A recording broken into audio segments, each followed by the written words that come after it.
That is a Founder's Porter, if you are wondering. It's very good. Welcome back to the Bible is Art Notes, where we talk about a smaller insight. And today we're talking about Donald Trump, the debates, and the purpose of laughter.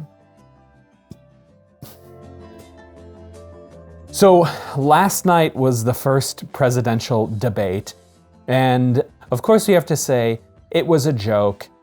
It was absolutely horrible, and we should all be embarrassed that this is the state of political discourse. So, tabling that comment, there was something fascinating about what went on. Donald Trump is very rhetorically effective. And one of his effective rhetorical properties is his humor. He is very funny. And multiple times last night in the debate, he made Joe Biden and Chris Wallace laugh, like genuinely laugh, not like laughing at him or laughing out of embarrassment, but genuinely laugh. When needed, I wear masks. Okay, let me ask. I don't wear masks like him. Every time you see him, he's got a mask. He could be speaking 200 feet away from it. He shows up with the biggest mask I've ever seen. I will say this. Vice President Biden, go ahead. Vice President Biden, you are holding much smaller events with... Because nobody will show up. People with...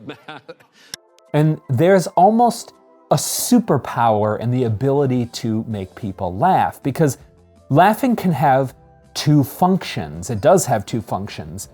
One is a unitive function, because when you are sharing a laughter, you're creating this bond where your body is uncontrollably moving, and there's this excess of energy when you're laughing with someone else. And you find this thing funny, and it creates this bond. But it can also do a destructive function too. And it can do these at the same time, and that's why this is wildly amazing thing that God created. And so you can, when you laugh at something, all of a sudden that thing ceases to have as much power. You're not giving it as much weight. And these two functions of laughter, I think, have been lost for many years within Christianity. That's why something like the Babylon Bee has been so wonderful, is because it's able to do these things, both unite and tear down and ridicule. This is the sort of two functions in Jeremiah chapter 1, where God calls Jeremiah to tear down and to destroy, to build and to plant. These two fundamental functions of our work, the work that God has given to us. And all of us tend to do one or the other, but both is what we need to be doing.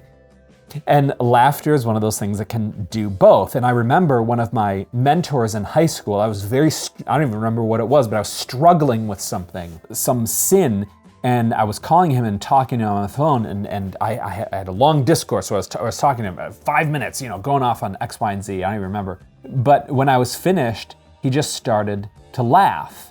And at first, I was very angry, and I'm like, this is a serious thing I'm dealing with, and you are laughing about it, you are making light of it. And it's like, that is precisely what he was doing. I was attributing too much weight to it. And when you attribute so much weight to it, you are giving it gravity in your life. And you shouldn't be giving sin so much gravity. The gravity should be Christ and the gospel and grace, which should have the central gravity. And so by his laughing, he was both creating a bond with me after I got over it and realized what was going on, but also tearing down my false evaluation of the sin in my life. So I thought it was fascinating, the function of humor in life. So thank you so much for checking out the video this week. I really appreciate it. Let me know any thoughts, questions you have. If you'd like to support the channel, that'd be wonderful at patreon.com/BiblesArt. And I will see you in the next video.